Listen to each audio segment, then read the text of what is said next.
자, 이제 좀 더 내용을 구체적으로 들어가서 내가 3시 20분까지인가요? 우리가 노후 설계니 모든 것들이 다 마찬가지입니다. 경제활동에서 우리 삶이라는 게 두 가지로 나눌 수가 있어요. 크게 돈과 관련된 재무적인 부분, 그렇지? 돈하고 관련돼서 재무적인 부분이라고 이렇게 이야기하면 나머지 다른 부분은 비재무적인 부분이라고 이야기할 수 있죠. 그것들을 크게 5가지로 분류를 해볼 수가 있어요. 근데 이 중에서 뭐가 더 중요하냐, 사실은 이런 것들은 각자 나름일 것 같아요, 상황이. 근데 그 중에서 가장 그래도 현실적으로 그 많은 영향을 미치는 거니 돈하고 관련된 거죠, 돈. 근데 돈만이 전부냐, 건강. 돈이 아무리 많다 그래서 건강이 잃으면 뭐 모든 걸 잃는다 그러잖아요. 그리고 우리 사회가 그 정신적인 힘들어지는 부분이 많잖아요. 그러려면 그런 것들과 관련돼서 재미도 있는 삶을 살아야 되는 거고, 그러려면 내가 해야 될 일들, 취미생활이랄지 이런 것들, 그런 것들을 곁들여서 친구, 가족, 이런 것들 모두가 조화롭게 어우러질 때 나의 노후 설계는 잘 준비됐느냐 안 했느냐 이렇게 이야기가 될 수가 있어요. 아무리 돈이 많아도 그 돈을 함께 의미 있게 사용할 친구가 없거나 그런 분야가 없거나 이런다면 힘들잖아요. 우리 뭐 그런 얘기, 그게 미덕으로 이야기가 되고 있긴 합니다만, 돈이 어마어마하게 많으신 분들이 혼자 외롭게 어디 가서 꼭 그 뭐 짜장면 4,000원짜리 하는데 그런데 찾아다니면서 식사하시고 그런 분들 많이 있잖아요. 근데 그분들한테는 다른 의미 있는 일을 다른 데서 하신다면 모르지만 그것이 몸에 뱉기 때문에 그것만이라면 얼마나 불행한 거예요, 객관적으로 보면. 그래서 우리가 노후 설계할 때는 이런 5가지 크게 분류해 놓은 이런 부분을 다 교재에 있으니까 한번 생각해 보세요. 노후 설계하실 때. 아, 난 돈하고 관련된 건 어떻게 하겠다. 취미하고 관련된 거. 즐거움을 얻을 수 있는 거. 뭐 이런 것들을 좀 생각해 볼. 이게 큰 카테고리거든요. 이 부분을 꼭 고려하셨으면 좋겠고요. 그 중에서 아무래도 이제 우리가 강의하는 내용들의 그 핵심은 돈하고 관련된 부분이니까 제가 여기서 원래 시간이 많으면 그 노래를 한 곡 하는 데인데 음향시설이 좀 안 좋아서 제가 노래는 참겠습니다. 가장 바람직한 게 어떤 거겠어요, 돈이. 내가 죽을 때 딱 영원히 남는 삶이 제일 좋다. 돈이 딱 영원이다. 내가 죽을 때. 그래서 저 같은 경우에는 2050년 12월 25일 날 제 모든 재산은 플러스 마이너스 딱 돼서 해가 꼭 제로예요. 저는 그렇게 살려고 노력할 겁니다. 될지 모르지만. 근데 위험스럽게도 우리가 생각하는 것보다 더 많이 살게 되면 마이너스로 이루어집니다. 만약 이 표가, 이 B라는 표가 이제 딱 영원이 되는, 저게 가장 잘된 노후 설계예요.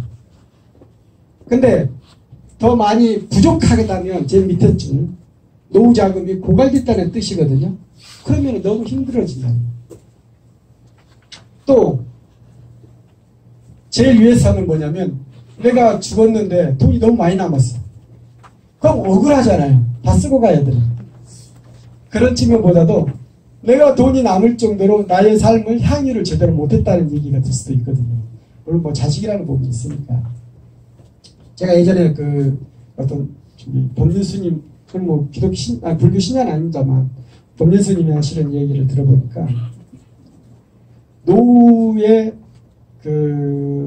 잘 살려면, 행복하려면 몇 가지 주의할 게 있는데, 그분이 이야기한 것 중에 제가 공감되는 부분은, 저도 이제 그런 얘기를 합니다만, 노후에 가장 조심해야 될 몇 가지가 있는데, 그 중에 가장 큰 게 자식입니다.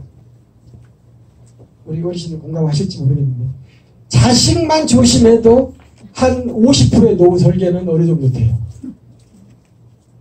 자식한테 2가지죠. 자식한테 돈을 미리 다 줘가지고 불행해지지 마십시오. 지금 뭐 그런 것들 많이 나오잖아요. 뭐 그 계약서 없이 돈 다 증여해놓고 나중에 그 부양 안 한다 그래가지고 뭐 소송하고 좀 복이 사나운 그런 일들이 현실적으로 일어나고 있는 게 세상입니다. 그래도 주시겠다면 계약서를 잘 쓰셔야 돼요. 구체적으로.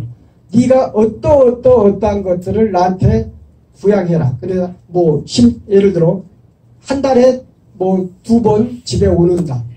뭐 이런 식으로 구체적으로 해갖고 계약서를 쓰고 증여하십시오. 뭐 그렇지 않아도 될 수 있겠지만 아무튼 그렇게 자식의 모든 것들을 넘겨줬을 때 자식 옆에는 또 자식 아닌 다른 사람이 있잖아요. 그 사람들 때문에도 힘들 수 있거든요. 그러면 내가 돈을 갖고 있을 때 자식들이 나에 대한 태도와 내가 나의 돈이지만 다 줬을 때 나에 대한 태도는 분명히 다릅니다. 저도 그렇게 되는 그럼 좀 우리 아버지가 돈을 갖고 계실 때는 한 번이라도 더 찾아가 뵙고 마누라가 한 번이라도 더 갑시다 이랬던 것 같아요. 이제 줄 게 없다고 생각하니 마누라가 가자 그러면 짜증내고 그러더라고요. 우리 어머님들 그러세요? 그러지 마세요. 짜증을 혼자 가서 친구들하고 내시고 남편한테 내지 마세요. 이런 게 현실입니다. 그리고 또 이런 게 사람이에요. 그래서 뭐 일정하진 않지만 그 스님이 말씀하신 30%는 죽을 때까지 갖고서 있어라. 그래야 자식으로부터의 내 노후 위험을 어느 정도 회피할 수 있다. 사실 제가 우리 주택연금 하잖아요. 우리 공사에서 주택연금 하고 나서 어디 이제 사후관리라 그래가지고 제가 한 번씩 찾아뵙는 어르신들이 있는데 그 어르신 중에 지금 이야기한 것들을 가지고 너무 후회하시는 분들이 너무 많은 걸 봤어요. 주택연금만이라도 들어놓으면 다행입니다. 왜냐하면 어느 정도 보장이 되니까. 근데 주택연금에도 50%까지는 먼저 지급받을 수가 있어요. 그 50%를 지급받아가지고 자식 사업자금으로 줘가지고 그것마저 날리고 나서 이게 생활 자체가 안 되니까 나도 힘들지만 그 망한 그 자식의 최소한의 생활도 내가 도와줄 수 없는 그래서 눈물을 흘리시는 분들 제가 종종 봤습니다. 자식으로부터의 노후 생활을 보호하려면 자식한테 적정 수준의 그 재산은 내가 다 주지 말고 내가 갖고 있어라. 자식 조심하셔야 돼요. 이야기가 좀 옆으로 흘렀습니다. 우리의 노후, 그러니까 돈과 관련된 게 이제 계속 이야기되고 있어요. 우리 사회에 노후 설계가 어려운 부분이 여기에도 이유가 있습니다. 우리 대부분의 재산은 우리나라는 다른 선진국보다도 훨씬 많게 부동산으로 갖고 있어요. 우리 열심히 살았잖아요. 우리 어르신들. 어렸을 때 힘들게 살았다가 좀 나이가 들어서 부모 부양까지 조금 더 들어가지고 자식들한테 오리 남는 건 잘해야 집 하나 갖고 있는 게 보통입니다. 나의 남은 자산이 대부분 부동산에 묶여있다는 거예요. 여기에 75%라고 해요. 75%. 나의 재산이 100원이라면 75원은 부동산이라는 얘기예요. 우리 부동산에서 돈이 나올 수가 있나요? 그런 것들 때문에 만들어 놓은 제도가 국가에서 주택연금이라는 제도하고 농지연금이라는 제도예요. 나중에 조금 더 이야기가 되겠습니다만 우리가 이런 사회에서 우리가 현금은 계속 필요한데 우리의 재산 구조는 설령 재산을 많이 갖고 있다 하더라도 어느 정도 내가 충분히 쓸 돈이 있다 하더라도 대부분 이렇게 묶여 있다는 얘기. 이런 부분이 우리의 현실입니다.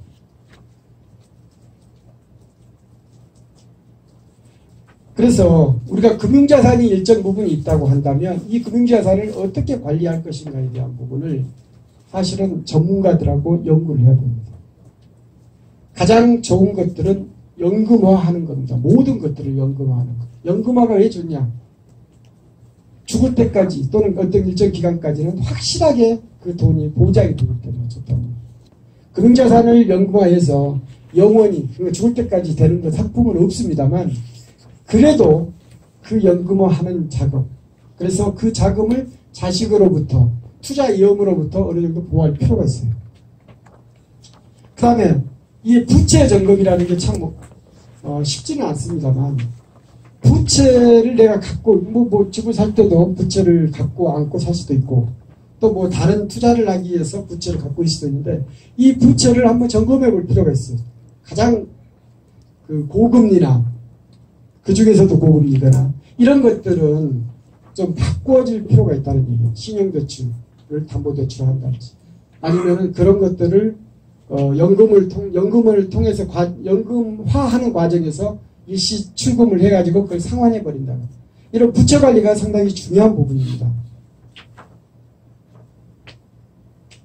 자, 그래서 이제 노후 설계를 어떻게 준비해야 하는가에 이제 좀 핵심적인 내용일 수는 있는데, 그 돈과 관련된 부분은 아까 여러 번 말씀드렸지만 연금화하는 게 제일 좋죠. 국민연금. 지금은 뭐 국민연금 갖고도 뭐 모든 것들 해결이 안 됩니다만 최저생활비는 될 수 있기 때문에 이런 부분. 뭐 우리나라 국민연금은 앞으로 그 뭐 어떤 연구기관에서 55년이면 고갈이 된다 그러더라고. 55년. 그런데 그 이전까지 뭐 고갈이 되면은 뭐 정부에서 어느 정도 뭐 또 법이니까 책임지겠지만 상황은 그렇다는 거예요. 고갈이 되는 그런 위험 상황으로 간다면 국민연금은 점점 줄어들 수밖에 없어요. 그것들을 극복해내기 위해서 그 과정에서 줄일 수밖에 없어요.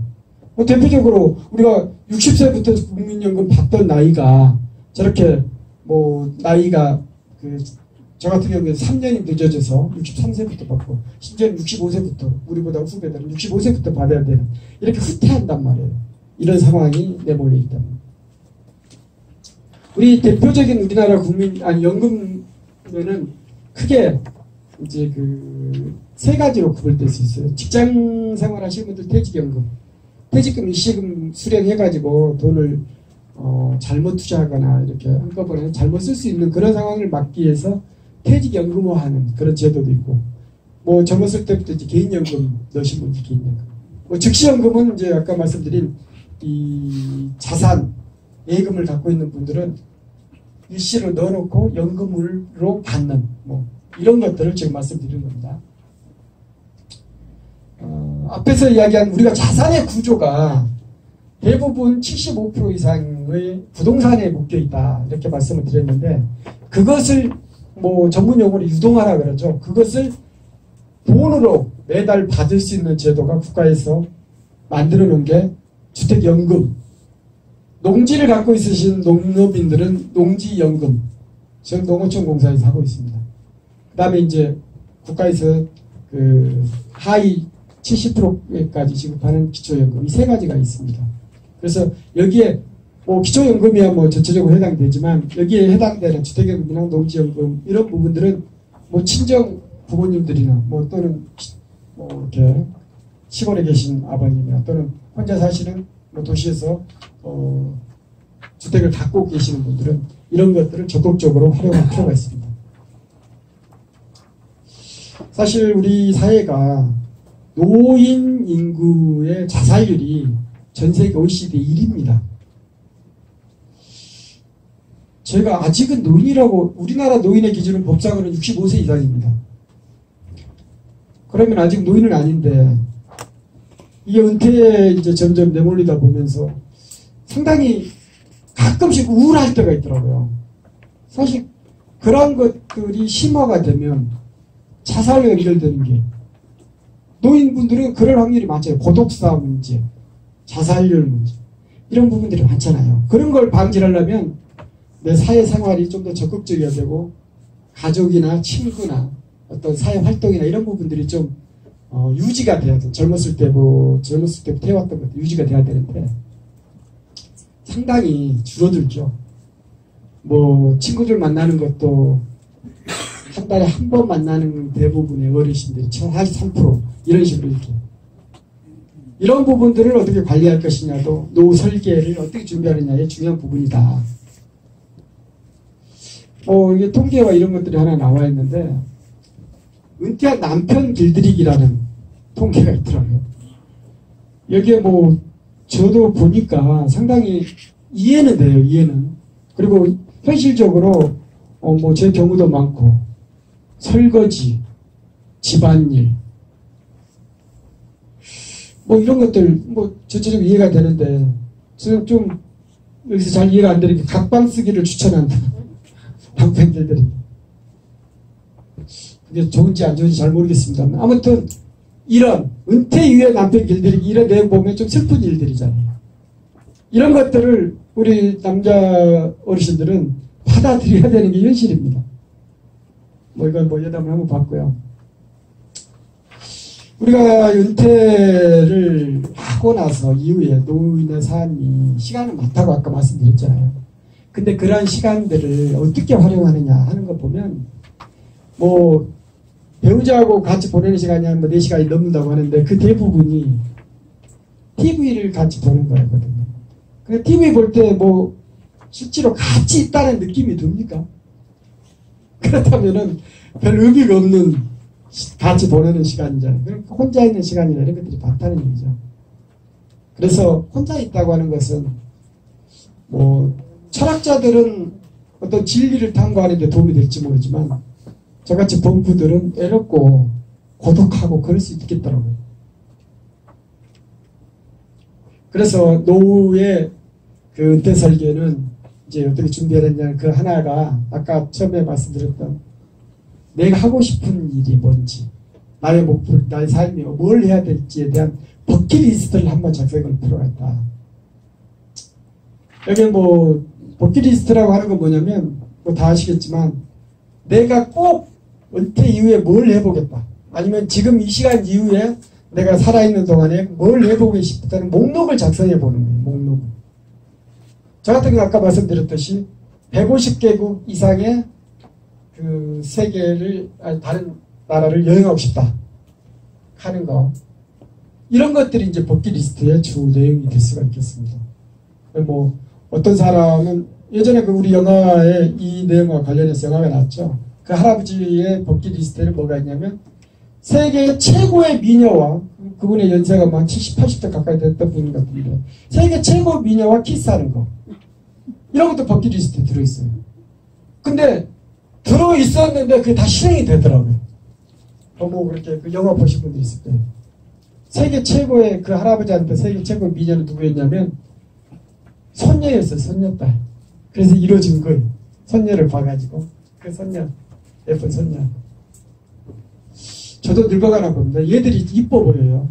저는 늙어서 절대로 내 자식의 그 애들을 봐주면서 시간을 보내진 않겠다 결심을 옛날부터 했는데 지금 벌써 애들이 이뻐집니다. 그래서 이거 잘못하면 내 결심이 무너질 수도 있겠다는 생각도 해봅니다만, 이런 버킷리스트를 작성을 해봐라. 우리 어르신의 버킷리스트를 지금 작성하는데 뭐가 제일 좋으신 게 있겠어요? 꼭 해보고 싶으신 거. 악기. 네? 악기 하는. 악기. 좋습니다. 저는 평생 악기를 잘 다루는 것이 소원인 사람 중에 하나거든요. 그래가지고 제가 그 시간이 좀 있어서 그 하모니카를 배우러 갔어요. 하모니카를 배우러 갔더니 하모니카 2개를 사라 그래서 2개를 샀습니다. 그리고 그만뒀습니다. 언젠가는 시작해보겠다 이런 생각을 갖고 있는데 참 어렵더라고요.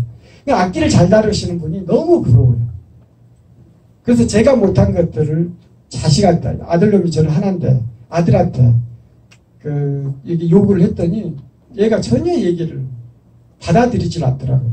저 어렸을 때 꿈이 뭐였냐면 기타를 들고 아무도 없는 바닷가 가가지고 그 옆에 끝에 바위에 걸터 앉아서 내 님은 누구일까 이 노래를 부르는 거였어요. 내 자식은 그런 기타를 좀 쳤으면 좋겠다. 왜냐하면 악기를 다루면 생활이 풍부하잖아요. 삶이. 저는 그렇게 생각하거든요. 요즘 뭐 문화회관이나 이런 데 가면 악기를 배우기 쉽게 또는 저렴하게 배울 수 있는 기회들이 많더라고요. 제 친구도 지금 뭐 벌써 같이 시작한 하모니카, 그 친구는 뭐 몇 곡을 혼자 그냥 지난번 여행 가서 그 외국인들이 있는 데서 하모니카를 한 곡 부르더라고요.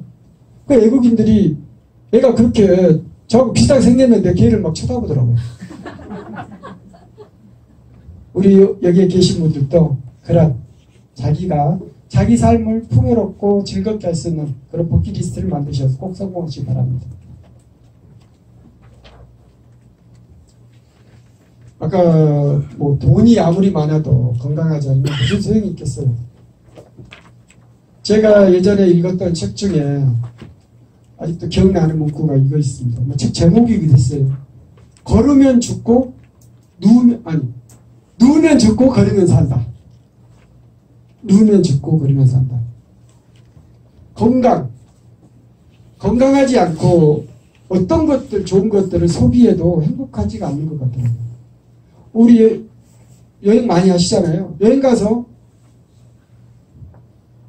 배탈이 났다거나 감기에 걸려 몸이 피곤하다거나 그 여행지의 그 아름다운 것들이 얼마나 아름답습니까? 그걸 향유를 못 하잖아요. 얼마 전에 저기 대마도를 친구들하고 부부동반에서 갔는데 가면서 전부 멀미를 하더라고요. 크로기가 돼가지고 내리더라고요. 배에서. 그 다음에 풍경이 무슨 의미가 있겠어요. 그래서 건강이 중요하다. 건강만의 문제가 아니고 건강이 곧 돈하고 연결됩니다. 우리 65세 이상의 어르신들의 삶이 자기가 평생 쓰는 의료비의 지출 부분에서 50% 이상이 됩니다. 내가 평생 100원의 의료비를 쓴다면 65세 이후에 쓰는 돈이 55원, 60원이 다 된다는 얘기. 평균적으로도. 그래서 건강이라는 것이 곧 돈 버는 거다. 삶을 행복하게 하는 것은 기본이지만 건강한다는 것은 돈을 버는 거다. 돈하고도 연결되어 있다. 말씀드리고요. 요즘은 실버 보험이 여러 가지가 나와 있더라고요. 예전에는 조그만 아파도 보험 안 들고 그러는데 제가 볼 때는 보험회사에서도 워낙 어르신들의 그 인구가 늘어나다 보니까 이런 상품화하지 않을 수는 없을 것 같아요. 그래서 조금 아프시더라도 웬만하면 암보험이랄지 다른 실손보험이랄지 이런 것들이 조금 상품이 나오기 시작하더라고요. 그런 것들이 필요하다면 필요한 자기가 가능한 만큼의 그 보험을 들을 필요가 있다.